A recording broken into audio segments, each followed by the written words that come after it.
My name is Tom Princen. I'm a faculty member here at the School for Environment and Sustainability and in the program in the environment. I teach an undergrad food course as well as courses on localization, fossil fuels, sustainability, and various other things. In general, my work is an attempt to develop a language of sustainability. So it's my pleasure to introduce Jessica Kenyatta Walker. Dr. Walker is a postdoctoral fellow in American culture in LS&A and will soon be an assistant professor in both American culture and the Department of Afro-American and African Studies. Jessica is working on a book now that her tentative title is Her Kitchen is the World, is the World. Black women and the culture of soul food. And in that she looks at she conceptualizes soul food as a battleground for black representation within popular culture. And she looks at questions of ideology, including the ideologies of citizenship, national belonging, race, nutrition, and gender. When she thinks about food systems, her first step in thinking about how food systems work is race. Her favorite food, or one of her favorite foods, I guess, is spaghetti. Let me introduce Jessica Kenyatta Walker.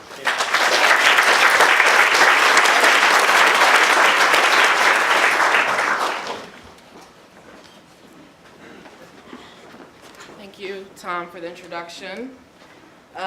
So I want to tell you guys a story. This is a story about Tammy. And when I'm done, hopefully it will be able to get us one step closer in solving what I call the crime, the biggest food crime of all time. So Tammy isn't actually a real person. I'm using the details from my research to construct her life story. My research on African American foodways. So it gives a short preview of how race, as a process of signification, attaches itself to certain foods and not to others. So Tammy is a black woman in her 60s. She's a vegetarian, a mother, a supervisor, and she's lived in Milwaukee all of her life. When she was just 18 years old, Tammy's mother, Margaret, moved to Milwaukee from a small town in Mississippi. As far as Tammy knows, her mother hated farm life, sore fingers, knees, backs, but she really seemed to embrace city living. Margaret will still take the family down to the family farm some summers, and Tammy loved to pluck figs from the tree, feed the chickens, and call the cows. The farm isn't there anymore. It's been picked over the years by neighbors, a white farming family with better credit and local government connections. But when Margaret moved north, she immediately started as a domestic in the homes of white families and a few black ones. These families would have lavish holiday parties, and sometimes Margaret would bring Tammy leftover hors d'oeuvres. They called these cold functions. Dainty cucumber sandwiches and cream puffs, things Tammy and her two siblings rarely ate because they were mostly restricted to whatever food stamps could buy. She thought there were actual bits of puffed clouds falling from the sky. Nothing gave her more comfort, especially after those hard school days. She was one of 5 black children integrating her elementary school. The harassment was nonstop and included daily mockery of her lunches, judged never to be decent enough, always too junky and too poor. School wasn't safe. Cold functions were a pristine gift from her mother, and that in turn made her feel at home. Tammy knew her mother didn't like the farm, but it's not like she preferred being a domestic. When she arrived in Milwaukee in the 40s, she worked for her lodging at a tenant house, and the local Black Women's Club gave her pamphlets on self-improvement, hosted classes on things like dining etiquette and hygiene. So whether it was at the tenant house, at work, or at a certain church function, Margaret was discouraged from eating some of the food she grew up with on the farm, what would be called Southern food or soul food. Well, that was, of course, unless the club women hosted a fundraiser for the community, then a few of the dishes like greens would be allowed out. It's so strange to Tammy now as she reads an Atlantic article on the Whole Foods collard green controversy that dishes like greens are even being sold at such places. Tammy's Mississippi family liked greens for the pot liquor, which was a tonic, it was a medicine. Tammy even remembers her uncles talking about men from the USDA coming down the road with new seeds from black agricultural colleges. They'd ended up growing kale, and they said it was made in Virginia. It was most likely actually from Hampton.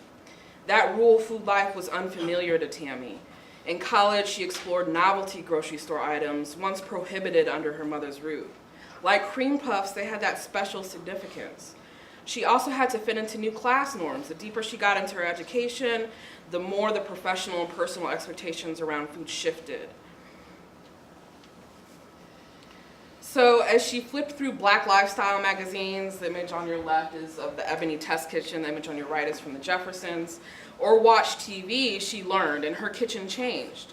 She had the newest appliances or the newest cosmopolitan dish that spoke to the trendiest diets, and for a while she stopped eating greens completely, making her stand out in family gatherings. She made the decision after reading an American Heart Association pamphlet at a church workshop. Greens were bad for Black folks. They led to heart disease and diabetes. Well, now Tammy makes her greens with turkey or truffle oil, sometimes garlic and olive oil, but it's not the same dish. Reading this Atlantic article on greens at Whole Foods, she thinks about all the things greens mean to her, but mostly wonders why the knowledge of her uncles isn't explained, that whole pot liquor aspect, that medicinal aspect. So this controversy that I'm imagining Tammy looking at and responding to, some of you might have caught up that they are made with peanuts and cranberries. And this elicited a really strong reaction from African Americans. Generally, I will surmise, as this is a Columbusing of African American foodways. This is a trend, not a tradition. And more white nonsense. It goes on and on. There's a lot of gifs, and you can look it up when you get home. But what I hope Tammy's story shows are the multiple ways a foodstuff can signify culturally and help contextualize what are seemingly strong-worded reactions to just peanuts and collards, a minor issue. It's her family values, discomforts, labors, histories, and knowledge can be told through these greens. If we want, we could list all the historical reasons why collards and peanuts are not actually a rare combination in the African diaspora, but that falls into a very attractive trap when we try to parse out what is racially authentic food. Racial meaning attaches itself to food not through the cooking technique alone, but also through cultural narratives of being and belonging. In Tammy's story, we can see how land displacement, consistent federal intervention into domestic space, migration, informal and formal segregation, shame, class performance. These are all terms with which she negotiates and understands her evolving relationship to greens, which are, by the way, in the African American tradition, usually lots of different kinds of greens. So race is a process. Race is something we do. Therefore, we are constantly responding to and reproducing it in our own food system. Tammy's story reminds us that food has no universal value and that structural inequality is a maze of meaning one has to navigate every single day. Some sources for y'all.